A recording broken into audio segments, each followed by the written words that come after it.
Hey, thanks for joining me again. Star Trek X-Men, I have already reviewed this book once, so why in the hell am I doing it again? Because it's my channel and I can do what I want, so pipe down. But I'm here with my friend Bobby. Bobby, Hi. how are you? So good. I'm so glad you're here. Me too. I know sarcasm when I hear it. Shut up. You like Star Trek. I do like Star Trek. You like the X-Men. I love the X-Men. Did you ever think that you would see a comic book plopped in front of you where Star Trek and X-Men are together in the same book? Absolutely not. No. Why would anybody think this would even be a thing that would work? Some random ass thing. It's been out for several years. I'm going to say this might even be 2 decades old at this point at least. I'm almost sure of it. It'll tell us on the inside. But normally I would think this would be dumb, but I got it because of the artist that drew the book. Now, like I said, I've already reviewed this book and gone over it in length, but when we got together, because you know a lot of nerd stuff, you grew up watching like all of that boy cartoons, not to Yeah. like assign gender roles, but we all know what I mean. Girls watched Strawberry Shortcake and Gem and the holograms and shit, and boys watched Turtles and Transformers and He-Man and stuff, right? And I watched all of those as well. And you watched all of the cool shit. So you were the cool girl, right? No. You were not the cool girl in school? No. How is that possible? No self-esteem will do that to you. Oh. Well, I'm glad you got rid of that. But like, I talk with Jessica, who's, who co-hosts with me on the channel, and she talks about all the time how when she was younger, she absolutely loved Star Wars and stuff like that. And she even had like a necklace, I think she said, that said Star Wars. And she's like, everyone made fun of her. And I'm sitting here saying, you're the dream woman. Like, you're the girl that loves the kind of shit that us dudes love. Like, that's why you were the dream woman too. It's just no one would knew. No one knew. Culture has changed where nerd shit's way more accepted, but there was a time when we were younger that's like only a select group of people would like this stuff. So if I would have known a girl that was like, I like Star Trek, I like X-Men, I've watched Voltron or whatever the hell, Yeah. right? So that's one of the things that you and I bonded with way back in the day. We'd start talking about stuff and you're like, you know this, you know that. What the But you hell? came up on comic books, and I came up on cartoons. Right. And it's, it's the same kind of stuff, but so we were able to kind of like have a frame of reference to talk about. So original old school Star Trek, I like it, I respect it. It's not my favorite just because I didn't grow up with it. My mom was the one who super loved it, but I was into the movies with these guys, and then Right. And my mom was obsessed with Captain Kirk. She loved him. She thought he was the best thing since sliced bread. is he a handsome actor? He's so handsome. So handsome, I know. And so the artist, Mark Silvestri, he only did pages 1 through 21, and then he handed off the book to a bunch of the other guys drawing. And all these other guys are kind of fine, but I'm only here for the Mark Silvestri, and people from the channel will know how much I love this guy, and they all know his work. He is like one of the most revered veterans in the industry, still drawing to this day. But yeah, this is made, December of 96. That's so it's even older than I thought it was. But Silvestri, he's an old man. He's in his 60s now, I think. Okay. But he grew up loving Star Trek, and he was one of the most popular artists on X-Men. So when the opportunity come up to do a Star Trek X-Men crossover, however that happened, they hit him up, and he's like, yeah. And so he draws a really good, Kirk, Spock, and Bones. And I think the likenesses are pretty good. Yeah, you can tell who they are. Yeah. And another thing with these books, I got to give credit to the colorists. The only one, I'm aware of the name Steve Furchow, Jonathan D. Smith, Richard Isanove. I'm not sure about the first guy. But the coloring in these books, like, that is pretty wild stuff. Like, it feels very, like, science fiction-y space to use these. And it's not AI. It is not, right? We hate AI, right? Hate AI. We hate. That's why you're my friend. If you were here and like, I love AI, I type it into the channel all the time. I won't even do those stupid profile pictures that everybody does. Yes. And then they connect with AI. Nope. Yep. Refuse, will not do I it. know. It's ridiculous. I'm not doing it. 100%. If you would have said you loved it, I would have kicked you out of my house right now. Well, then I guess You, not. right? Right. God, I'm still trying to adjust this damn You've camera. already bloodied me once. I know. I only bloodied your lip that one time years ago because you hit me with a cardboard tube. You deserved it. I did not. So at Uhura, Scotty. Uhura? Aurora? Uhura. U-H-U-R-A. Uhura. Ahura? Oh, wait. Ahura. That is rude. Sorry, Chekhov, Ahura. Mr. Oh My, Sulu, Spock, Kirk. But yeah, his art on these characters, he nails it so well. Mm-hmm. The ships are always hard to draw and get them to look right without like having them look distorted. I'm a big nerd for like vehicle accuracy, and it's hard to get it done right. But basically, there's like a big space anomaly that the Star Trek guys come along, and then out of the anomaly thing, excuse me, What is that? coughing. It's a giant, weird alien spaceship thing. That looks like a giant bug. It's kind of supposed to. Okay. You're exactly right. It's the Shi'ar is the name of the alien race from the X-Men comics, and they have it's one of these type of ships, I think, that makes it easier to draw because they're not like precise circular shapes and tubular. It's more organic, so you almost kind of can't fuck it up. So they do that, but this giant ship comes through, and they're like, Mr. Spock, and he's like, Captain, what do you want me to do? And Bones is like, damn it, Spock, I'm a bricklayer, not a, the catchphrases. Yeah. But anyway, and then out comes another ship. Let me see. Or maybe this is the Shi'ar, and this is the bad guys. I'm not sure. All I know is this is from the X-Men world. We've seen in X-Men comics, and I like that they make the scale of this thing way bigger than the huge. Enterprise. Yeah, it is big. Also a little bug looking. Yep. So organic and just easier to draw shapes. I bet you, now that I look at it, he just took that ship and flipped it. I'm trying to see if it's the same drawing, just mirrored. Maybe not. Maybe not. I don't think so. All right, for a second, I thought it was. It could have been. There would be today. He probably drew it by hand. But anyway, scan the item. Scan the ship. What do we see? There's some projectile shooting out at them. And they're like, Not what? a projectile. Not a projectile. What's coming at us? And do you remember him from the X-Men cartoon? It looks really familiar. His name's Gladiator. He was in there. Okay. In some of the episodes. This is a character that was created to be part of a team that was supposed to be obvious, like mirror images of characters from DC comics. DC, yeah, he looks very DC. Well, he's supposed to basically be, roughly speaking, Superman. Yeah. Well, I mean, blue, gold, he's red. not he's an alien, but it's not the same origin story. But he's basically the undefeatable super warrior. So Gladiator, super powerful. Looks like a cousin of Spock. Right, Purple. right. Yeah.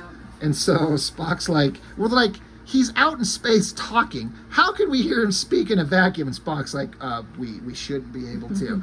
And so Gladiator, he balls up his fist. He's basically telling the Enterprise, like, I'm the captain of the Royal Imperial Guard. I'm protecting basically their queen, and you will back away and leave us alone or else. And so he balls up his fist and fucking punches the Enterprise.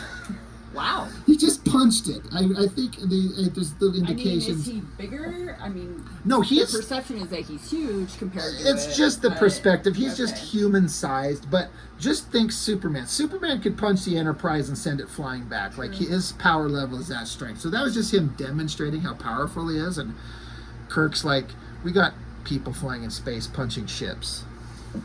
Yeah, he's like, did he just punch my ship? He's like, oi, Captain, and the laddie damaged the shields. Son of a bitch. So, it's all becoming very weird Star Trek X-Men crossover. And then eventually, you find out that the X-Men were on that other ship, and they beamed over to the Enterprise to get away. So now the X-Men are on the Enterprise. Okie dokie. Where? In the hull? They were like in the ventilation shafts, and then now Wolverine's skulking around. Just no one knows they're there. Okay. And these are the X-Men from a certain era, the mid to late 90s. Wolverine had the metal ripped out of his body by Magneto. That's not the Phoenix costume. No. So this is Phoenix. That Come on. They either called her by just her name, Jean Grey, or her original superhero name, Marvel Girl, which is kind of dumb. But they would also call her Phoenix, even though she doesn't have the Phoenix power. Okay. They just would still refer to her as Phoenix. I think it's kind of dumb. Bishop, Storm, Gambit's knocked out, Beast, Cyclops. I had the biggest crush on Gambit when I was young. Oh, Gambit. From the cartoon? Yeah. I know. Did you watch the new Okay, X-Men so 97? I watched the very first episode. Just the first one. Right. I just watched it, I think, yesterday. Or the day before. I would actually love to watch that with you. We should watch it together. We should. Because that show, X-Men 97, had some, like, really good, and then kind of like, it's kind of okay, and then really good, okay, and then kind of, it wasn't, like, flawless. I mean, I like that they still did it was the same exact beginning. Yes. Not exactly, but yes. The same exact opening intro, credits. Yes. Yes, as the original one. Yes. You know what? They add slight, subtle changes every episode. Okay. And add, like, things that happened in previous episodes. They bring up later and add to alter the opening credits. We should watch those. Okay. There's this one episode where Gambit's the focus, and it's so good. Okay. So it starts out kind of like, whatever, but then it ends and you're like, oh my God, is Gambit awesome. You'll love it. All right. Yeah, I was so excited when they had the X-Men movies and they were bringing out the Gambit character, but he was in there for it was the Wolverine. It was a stupid Wolverine, right? Yes. And they had him in there for 2 seconds. I'm like, this sucks. They really blew it with him. They blew that whole movie up. Yes. They X-Men movies were either really good or fucking what the hell was that? My sister and I were watching, what was the one where at the end, the Phoenix is coming in the water? You could and tell. then it and my ends. sister and I were so excited to see that in the theater. We're like, oh, the next one's going to be about the Phoenix. It's going to be so good. And then it was they didn't what it was. Even make it even close to that. Oh, that is one of my sucked. biggest cinematic disappointments. Because, I remember sitting next to my younger brother in the theater in the midpoint. Remember in Jean Grey, they're in the jet and the missiles are chasing them. And Jean Grey was able to stop the one and her eyes flared up into fire. Right. My brother and I looked at each other Yes. are they going to do the Phoenix? Oh shit. And then at the end, only nerds who knew could make out that flaming shape in the water because it was very subtle. I've had people like the roommate, she's like, what was that? I'm like, oh my God, I gotta explain this shit to you. My nerd showing. Yes, and then they fucking blew it with the third movie. And they tried twice to do it right in X-Men Apocalypse and then X-Men Dark Phoenix, which were just not right. So they've blown it 3 times now. So anyway, all that aside, the X-Men 97, we should just make a day we get together and just watch a bunch of them. Okay. All right, we got a date. But yeah, that's what they call her, Phoenix, because it's an awesome name, but she doesn't have those powers. Now we're on a little tangent on the X-Men cartoon. But that's one of the biggest references for you of these characters, is where you kind of get to know them. Well, I loved all the redheads. I don't know why I love all the redheads. Is it because you have red hair? Maybe. It might be. I mean, who doesn't love a redhead? Jean Grey. I mean, Logan loves her. Cyclops loves her. Trifecta. That's a really good that face on Storm, I think, looks really good. I'm all about the eyes, nose, mouth, and getting those exactly right. It's hard to nail it. But yeah, the X-Men are pimping around, and Spock, meanwhile, he's like, fascinating. I need to leave the bridge, and Kirk's like, what's going on? He's like, I gotta go check out a hunch. He's like, you'll let me know? So Spock goes off, because he knows something's up. Something's on the ship. Something's weird. So he goes running around. You got Storm running through the ventilation shafts of the Enterprise. Of course, they got to make her look sexy as hell because these are X-Men comics. Right. And this artist is known for drawing, the hot babes. And they're still dragging Gambit's unconscious-ass body. And then McCoy shows up. Oh, yeah, that's right. They took Gambit to the sick bay. And so McCoy's like, well, I'll help. Oh, he's Dr. McCoy. What's Beast's real name? He's Hank McCoy. So the nurse comes in, she's like, Dr. McCoy, and they're both like, what? That's a joke you have to make. Right. I think if you're making this book, you got to make the Dr. McCoy joke. Anyway, so now the X-Men, Cyclops, Jean Grey, Wolverine, and this artist actually makes Wolverine the short little turd that he's supposed to be. Yeah, I noticed that in the X-Men 97 too. I'm like, he's shorter than he was He's back only in supposed to be like 5'1", and then Hugh Jackman is like 6'4". Hugh Jackman. You know what's my ex-wife used to just call him Sex Machine. Okay. That's how because she liked Hugh Jackman as Wolverine with like the tough persona and the attitude and the rugged clothes and the chops. But then she'd see the actor who's a little bit softer and he's got his Australian accent. She's like, I like him better when he's playing Wolverine. I like him in every single role. Every single one. You love you some Hugh Jackman. He was in a movie with Meg Ryan where he was like from, the 18th century. Very proper. Yeah. I think, yeah. That was what I'm good with Hugh Jackman dancing on Broadway. No matter what, huh? He is hot. That's funny. Yeah, my ex. Whether he likes men now or what, he's still hot. Does he? What? I think so. No. I think that's the word on the street. No. I don't know. I have not heard like it. Whoever he likes. No, it's fine. I don't care, but I haven't heard that. But yeah, my ex-wife, I can still look at his butt. she, right? He showed his butt in that Days of Future Past movie.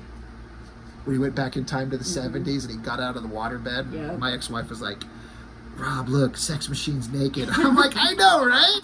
Look at him. You gotta appreciate. Firm man's ass. Right. Anyway, back to the Star Trek X-Men comic, because this is certainly keeping our attention. But Spock runs into the X-Men, so he holds a phaser on him, but Wolverine knocks it out of his hands. But Spock throws the Vulcan neck pinch on Wolverine. So that's fun. And then Wolverine jumps up and pops out his bullshit bone claws. I hate those. I hate them. I hate them. Because there was a storyline in the comics where the X-Men went after Magneto in a serious way. They were going to take him down. And Wolverine tried to kill Magneto. So Magneto was able to survive. And he's like, Wolverine, I respect you. We've been allies. We've been enemies. But it's time to end this. And he ripped the metal out of his body. Boom, gone. And it almost killed him. Like, Wolverine came this close to death.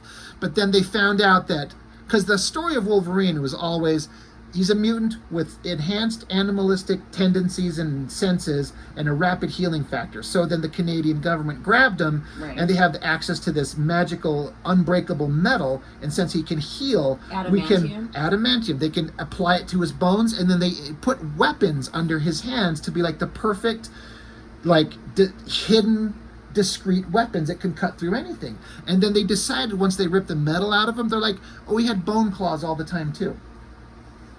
It's like, did the metal cover the bone, or did the bone stay retracted and then it just generated magical pipes and knives? It doesn't make any sense, and I fucking hate the bone claws, and I say that every time I get the chance. But it's what they did, so Wolverine's popping out bone claws. Okay.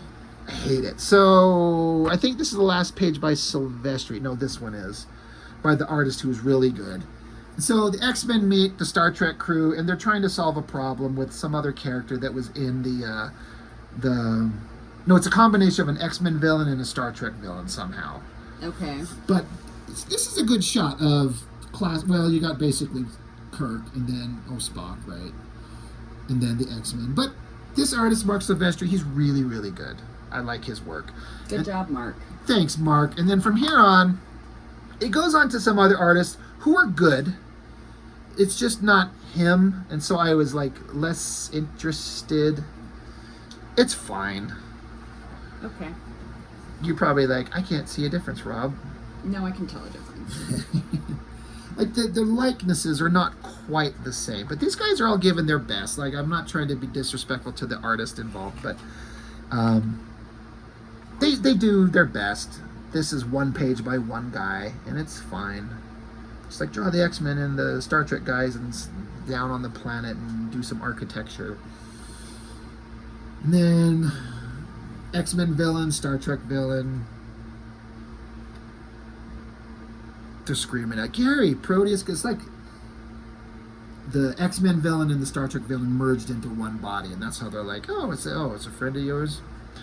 I don't know. I read this like actual story like once, and then I just stared at the artwork, so I can't tell you too much about it. Like too much more. Besides, we gotta get together and solve this problem.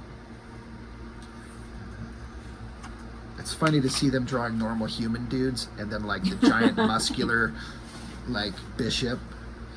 He's like, gee, beasties, laddie, you must be hung like a python. Little teeny tiny pimple of a head. Tiny head, right? I know. Yeah. Doop-de-doo. I guess they all take shots at shooting at him. Gambit's flicking his cards at him, so he guess he's okay now. The Star Trek guys shooting their phasers. Thank God Gambit's okay. If I would have known you had this thing for Gambit, I would have dug up something with him in it, but we'll have to make the X-Men 97 date. I also liked Rogue, because again, redhead. Who? Rogue? Rogue's not redhead. She's brunette with white stripe. No. Yes. No. 100%. Rogue is not redheaded in the comics. In the TV show she was. What TV show? One of the animated shows? Yes. Like the X-Men 97? Or the original. No, she was not. She was. No, she wasn't. I hate to have to prove you wrong. But we are going to pull out my other phone. I'll let you see my code to get into it. I already didn't know what it was. X-Men animated series Rogue. Let's see. Red.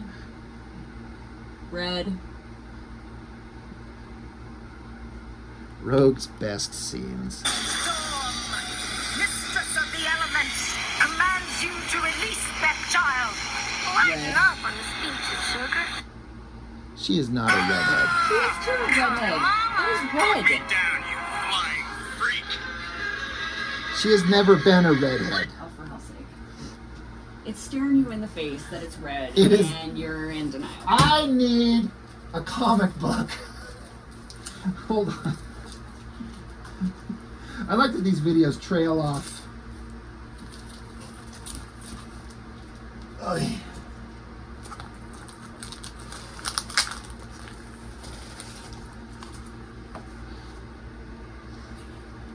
Is that red? Okay, so the colors decided to put that one as brown. This is what she's always been in the comics. In the comics. Really? Have they described her as a brunette? Yes. Like, look at her hair and all of it. Okay, so this guy has brown hair. That has a red tint. So at least she's auburn. A red tint? Yes, it's totally red. Let's keep going. You don't know your colors anyway. You've already told me that. You know what?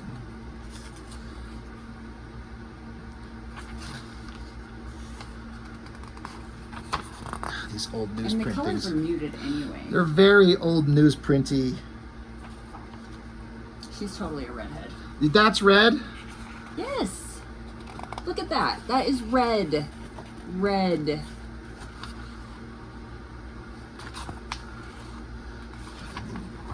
Just because it's not the fire red of Jean Grey, it's still red. Oh my gosh. We'll just agree to disagree. It'll just be interesting to see what the comments say. Y'all know she's a redhead. Y'all know she was not. Anyway, whatever, the fight's over. And then Kirk is just there and like into the future, Mr. Sulu. And then there's just a pin-up gallery of more X-Men Star Trek shit. Okie dokie. I don't know who Spock's scoping out here, but sign me up. I go down to an alien planet and this chick's lying there. I'm going to do whatever she says, even if it means my death. Because I'm a guy and we're stupid. Ooh. Look at war. Yeah. It's a Klingon. And A King Kong? Klingon. Because they were pushing a whole line of Star Trek comics back in the day. They were really trying to make Star Trek comics work. So they're doing original series, Next Generation, Deep Space Nine, Voyager. And they honestly didn't really go anywhere because Star Trek comics are so boring. Because I think it needs a visual medium. I don't know. Or like a moving like TV series. I don't think that Star Trek in comics works almost at all. Anyway, so we didn't touch much on the comic. We talked more about all kinds of other shit, but that was actually really fun too. So, yeah, Star Trek X-Men. You ever thought you'd see them crossover? They should do an animated movie of this. Totally. It would make no fucking sense, but I would watch the shit out of that. I probably would. Okay, right. What? All right. That's all for now. Thanks for joining me. Bye.